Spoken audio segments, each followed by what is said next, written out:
Hi everyone, welcome to Creative Healthy Lifestyle NZ. Today I'm going to show you how I make avocado ice cream.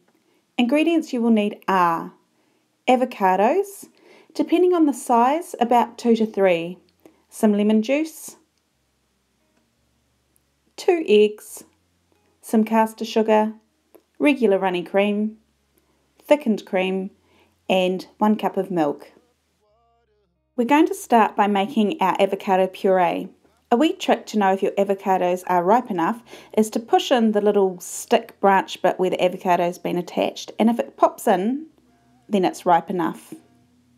Cut around the avocado and it should split in half perfectly like this. Then I just make little scores through the avocado into some little squares, pop out the avocado nut or seed, and do the same on the other side. This will make it a lot easier for popping out the avocado. Do this to all of the avocados, and then you can either squeeze the avocado into the blender like this, or another way I do it is just to scoop right around the outside of the skin and pull out the little squares that we scored earlier. Add the milk to your avocado and also your lemon juice. Now, if you like a salty type of flavour, you can also add a little bit of salt here, but I do find that the avocado ice cream with the lemon juice has got enough flavour without the salt, so it's entirely optional and up to you. Whiz it all up. I had to give mine a little shake to get the blades going, and that's what it should look like, a beautiful green, thick consistency. And the more you whiz it, it will actually lighten up in colour and go even softer. When it's all done, pop it in the fridge or the chiller, ideally overnight, but at least for a couple of hours to chill completely. Now it's time to make your ice cream base mixture. So in a large glass bowl, pop in your 2 eggs and with an electric beater, whiz them up. They're going to get a lot lighter and fluffier in texture. When they get to that stage, start adding your caster sugar a little bit at a time. I did forget to mention that this is actually the next day that I'm making the ice cream base mixture, and that's because I like my purees to chill overnight. I think that it gives the ice cream the best texture. Now it's time to add both types of cream to your egg and sugar mixture. Whiz them all together until it's a really light, thick, fluffy mixture. And now for the fun part, putting the avocado puree into our ice cream mixture. Now I do actually have to scrape off the top layer from my avocado puree because it does tend to oxidize when you put it into the chiller overnight. So if it goes a little bit brown and funny on the top, it's not a problem, just scrape it off. It doesn't affect the taste whatsoever. Give it a really good mix with the electric beater and it will go even thicker and a lot lighter. And then pop it into your pre-frozen ice cream maker.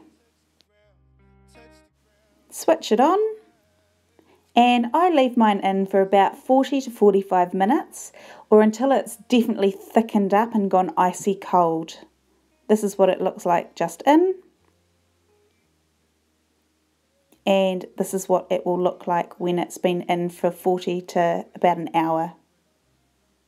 A lot thicker. When you're happy with your texture and consistency, it's time to pop it into your container. Now, my paddles always fall out because they get so thick, which is fine. Just scrape it down and pop it all into the container.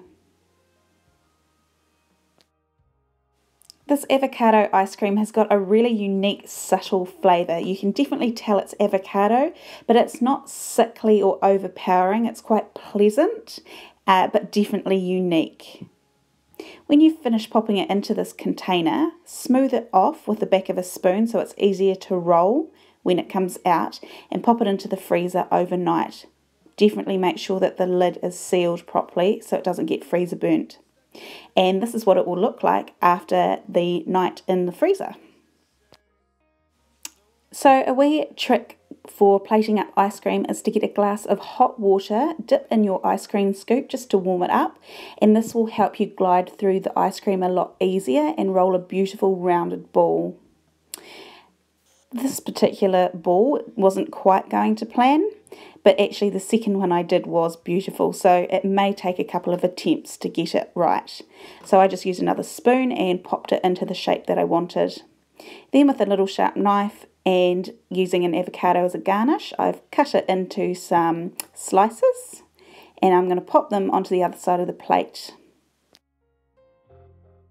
For more of a colour pop with garnishes for this particular ice cream, I would have got a fresh lemon and grated the outside for lemon zest and sprinkled it around the plate. However, I didn't have that at the time, so this is what I went for. I hope that you've enjoyed this video and give making this ice cream a go. Thanks for watching.